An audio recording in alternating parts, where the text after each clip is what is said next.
Nagpe-prepare muna tayo ng mga materials para pagdating ni client is konti na lang yung ipe-prepare natin, then konting ayos na lang. So ito, magi-start na tayo.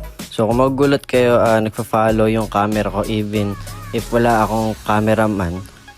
Naka-ano kasi ako guys, naka DJI Osmo 3 ako and meron siyang tracking. So ang laking tulong nito sa akin kapag nagvi-video ako. So every time na nagre-rest kami ni client, pinapalitan ko yung angle. Minsan ini-stabilize ko lang. Pero let's see yung ating output.